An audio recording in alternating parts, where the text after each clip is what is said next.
Okay, hello. I have somewhat of an update that's actually an update.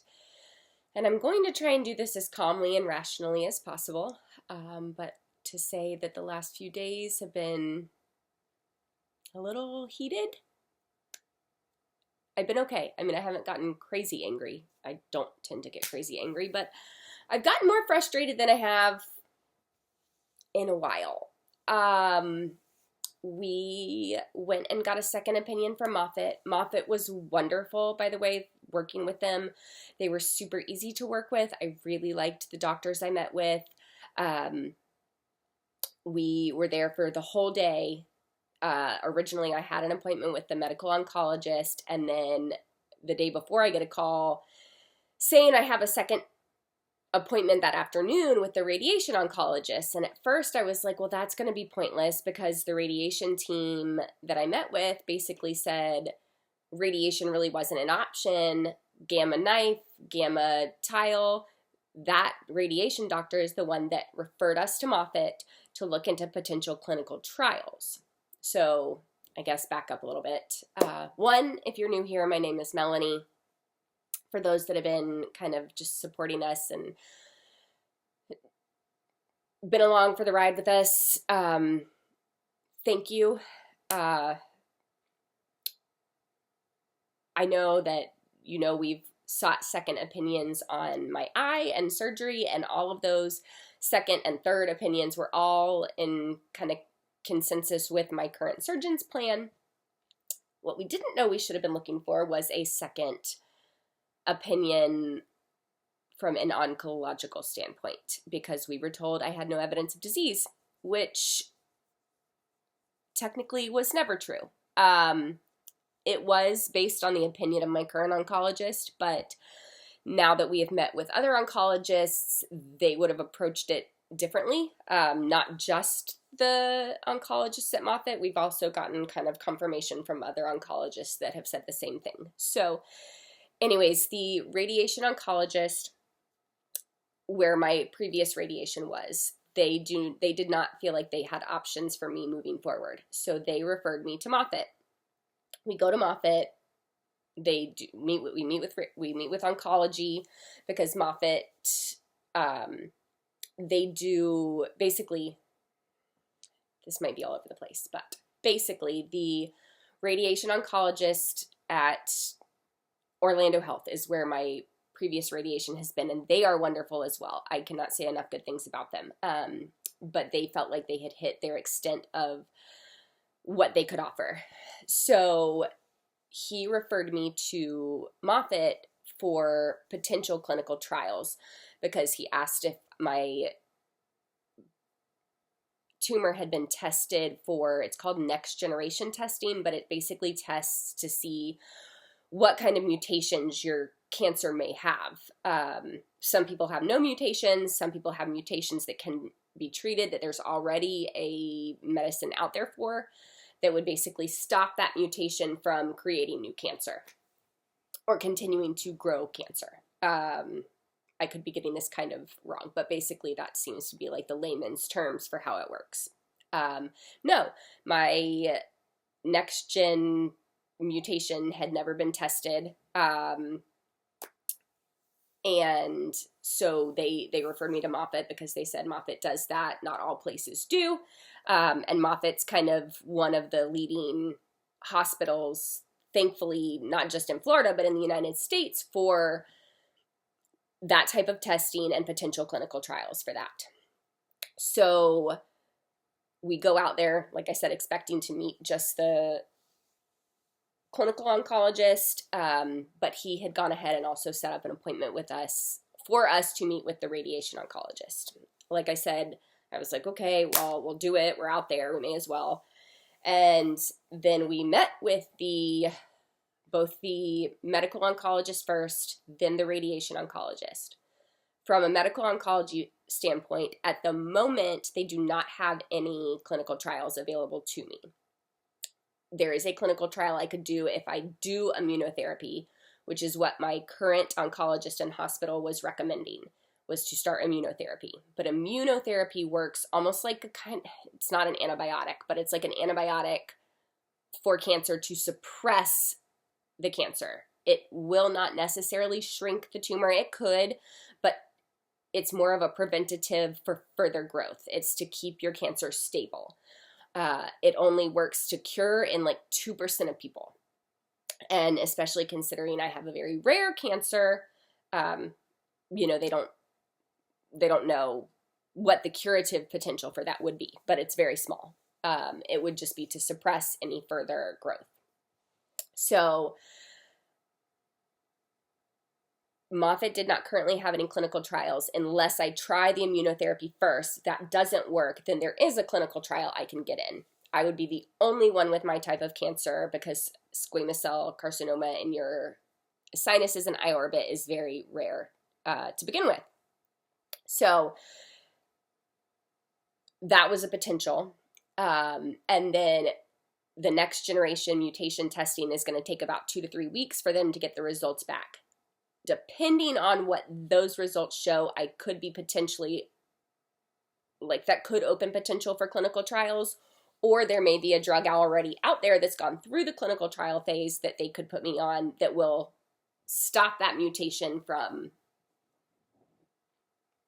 continuing to grow cancer.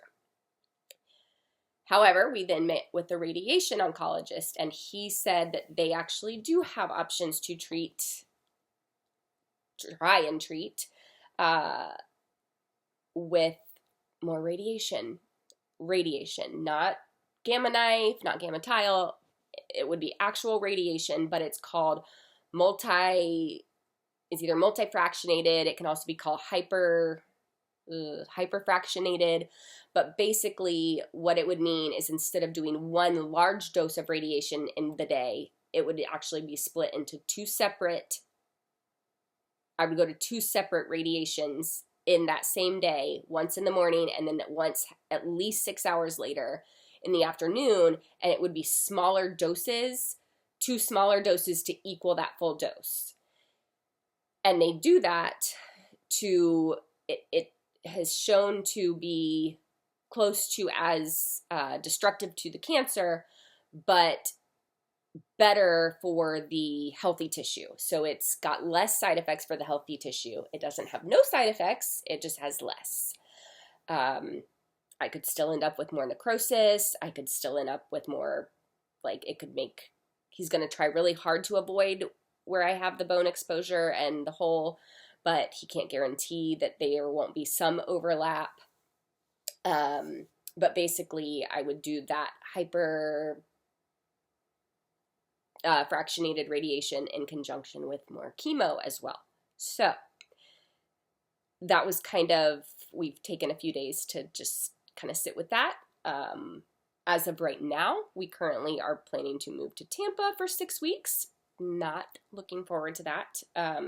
Not in love with Tampa, but thankfully we do have my brother and sister-in-law there, so we'll be close to them and be able to play with the niece and nephew as long as I'm feeling able. But just knowing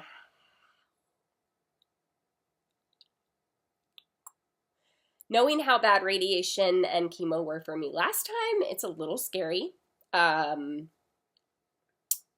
But my hope is that I'm stronger right now than I was when I started radiation and chemo last time, because I had just come off of chemo and surgery. And so this time I'm going in kind of with a year gap between anything. So the hope is that will, be better on my body. And they're not doing my neck. And my neck, I think, is what caused me so much nausea last time, because the first 2 weeks were okay. And then as soon as my neck was basically so radiated that it was scarred inside, my gag reflex was so strong. I wasn't nauseous throughout the day. I mean, there was some underlying nausea, but anytime I would try and eat anything of solid food, I would immediately throw up everything that was in my stomach. I could not do solid food after about the 3rd week of radiation. And so I lost weight. Surf Daddy is calling. That's my dad's grandpa name for anyone that's curious, Surf Daddy, or Surf, and he's calling because he will be going with us to our next stop. So currently, multifractionated radiation and chemo is the current plan. However, my dad has a connection with an oncologist that he spoke with who recommended MD Anderson in Houston, getting just a second opinion from them, but not even a second opinion. He actually, the oncologist my dad spoke with, thinks that the hyperfractionated radiation is a good place to start right now with what we know. And he thinks that MD Anderson will be in agreement with that plan. And of course, if we can do it here in Florida, we would do that rather than having to move to Houston for however long. But, you know, we don't know what MD Anderson may say. They may come out with some left field ballpark thing that doesn't include radiation. And if they feel like it's just as curative of an option, we may go with that. But right now, we have an Airbnb in Tampa. We are planning to go there. We just now have to push it back a little bit because MD Anderson, again, like I tried to get a virtual, but most of these hospitals require at least the first one to be in person. And MD Anderson especially, they do everything in-house. So if they require more testing, they want me to stay there. I have to commit to staying in the area for at least 3 days up to 7 days after my initial appointment.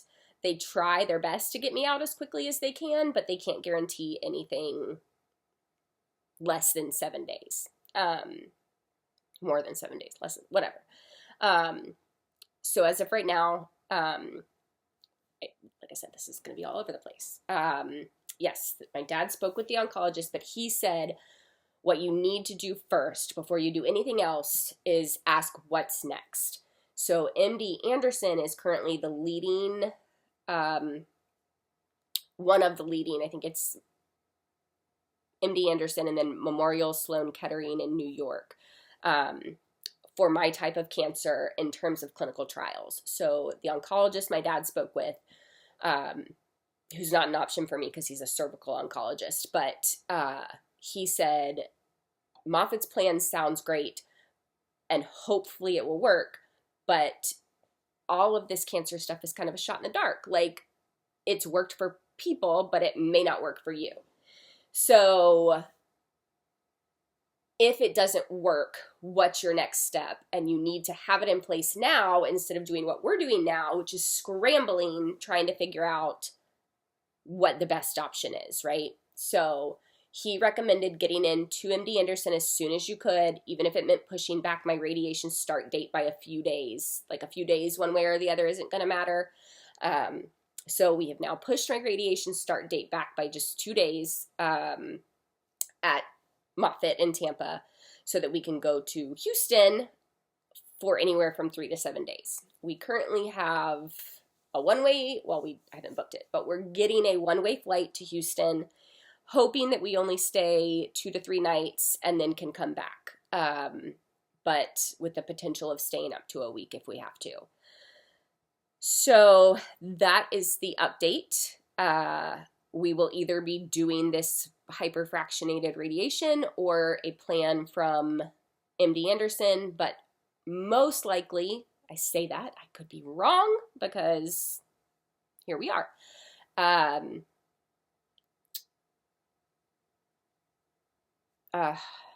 Lost my train of thought. Yes. MD Anderson is hopefully the backup plan for them to potentially start looking into clinical trials that they have should this current radiation not work. But what really is just frustrating is, like I said, we didn't even think to be looking for a second oncological opinion from even though I don't want to say this because he's a very nice man, but I never felt in my gut that he was the right oncologist for us.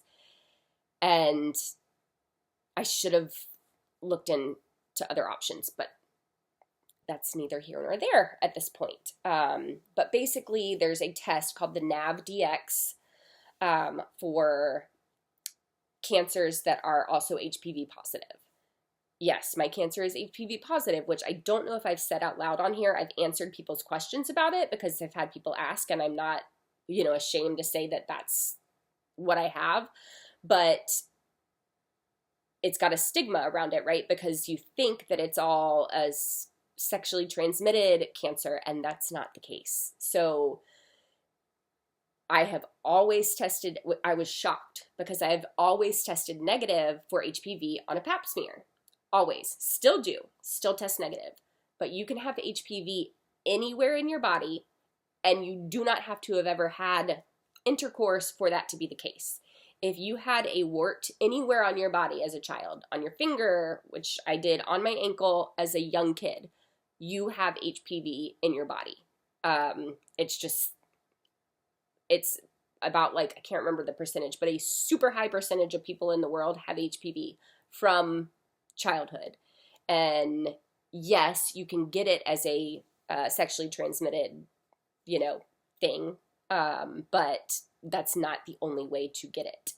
So the NavDx is specifically for cancers that are HPV positive, and it tests your number. You get a score, right? When I was on treatment and actively had cancer, my score was 63.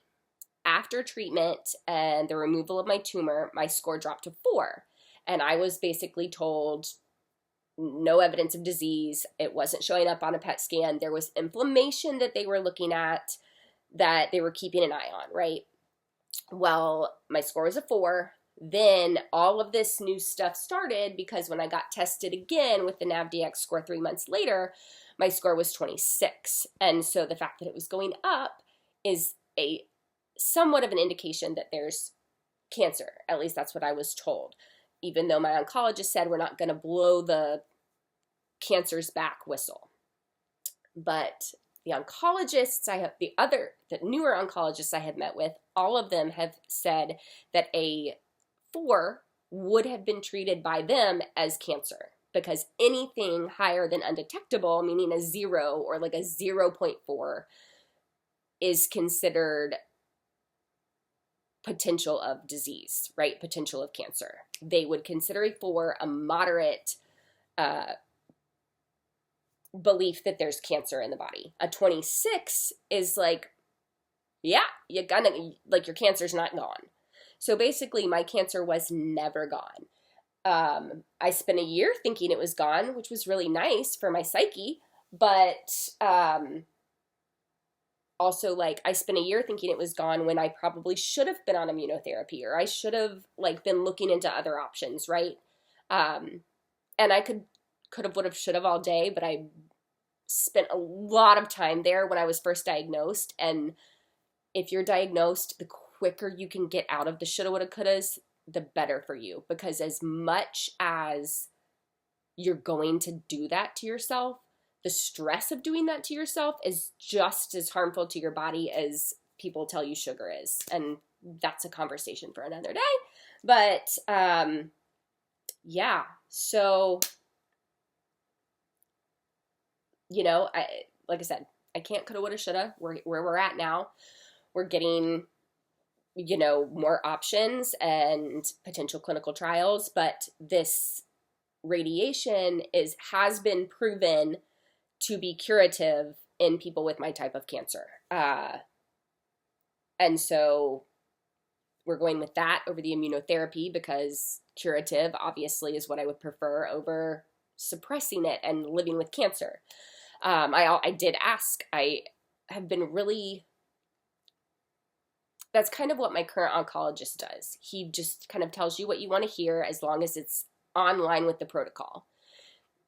It's been this protocol for squamous cell carcinoma, whether it's my rare squamous cell carcinoma or, run of the mill, a lot more people have it, squamous cell carcinoma. He just goes by the protocol. He's not doing a per person protocol. I mean, yes, they're discussing it at the tumor board, but they're kind of just going with what has been done versus addressing it, I guess, from a this is rare, what do we do that's different kind of thing, which is what Moffitt and MD Anderson are built to do. And also why we will most likely go with the radiation over a clinical trial, because again, a clinical trial is not proven, right? They're testing it. But eventually, if those options are open to us, or we can do those in conjunction with, this radiation, then we will. But as of right now, per Moffitt, there are no options available until they get this next generation testing back to see what my mutations are. So where was I going with that? I don't know. Other than the current plan is radiation, living in Tampa for 6 weeks, unless MD Anderson in Houston comes up with something completely different that also has a curative statistical outcome. I've had people asking about alternative treatments, and I will do a whole video on that because we did look into that very extensively, or pretty extensively initially, because we're not like medical people. My previous care was mostly chiropractic care, and we just lived a healthy lifestyle, and our trust in the medical system wasn't super high. But there's a time and a place for it. And am I still open to alternative options in conjunction with what I'm doing? Yes. And like I said, that's another video. But I just wanted to kind of update everyone with where we're at right now. So, yep. I feel okay. I feel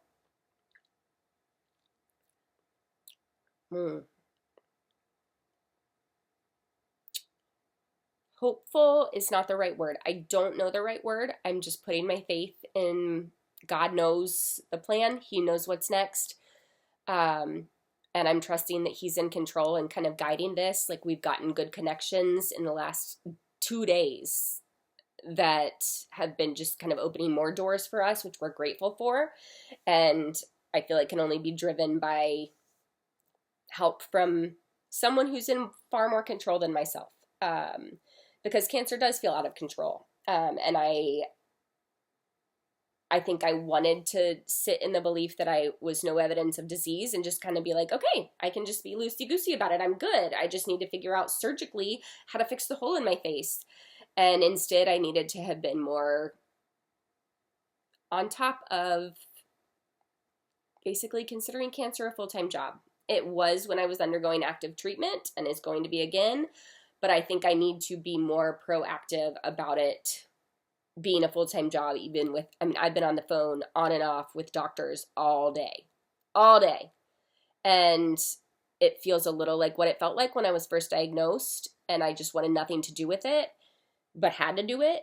And now I don't have that feeling anymore. I don't, it's not that I don't want nothing to do with it. I do want nothing to do with it because I don't want cancer, but I have cancer, and I think I've come to the reality that that is what I have. That's where I'm at, and I need to accept that and move forward the best I can, even if it means I'm on the phone with doctors all day.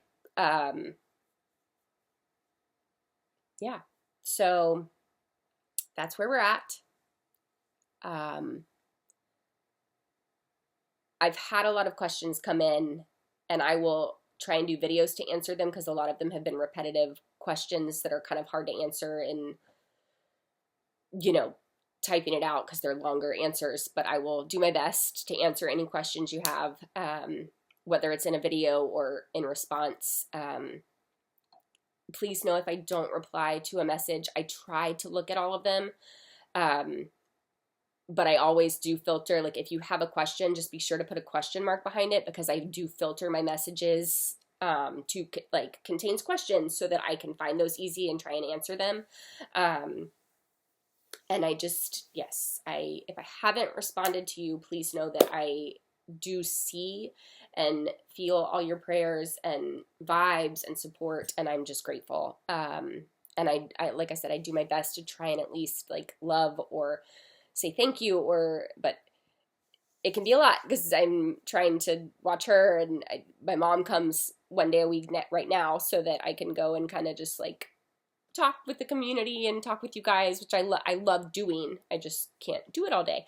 With the baby girl needing love and lots of hugs. She's very much in a I want mama phase right now. Even with daddy home, she's like, mama, mama sit, mama do this, mama sit, mama hold you, mama hold you. And I love it so much. But, you know, for people that have that, they also know like it can be hard to have, you know, need your own space sometimes too. So thankfully her dad came and took her out for daddy-daughter date night. They're doing dinner. And reminds me I need to go make myself dinner and stay on top of my healthy eating. I'm trying to eat as protein heavy as I can because I just need to stay, you know, I need to keep my weight up. I dropped so much weight last time. Like I'm just now starting to put my weight back on. And I'm one that when I get stressed out, I have no appetite, which is already bad when I, you know, struggle to eat food when I was on the chemo and radiation. Thankfully, I'm doing better with eating, but then having no appetite, you know, I kind of have to force myself to eat. Yeah. So that's where we're at. Just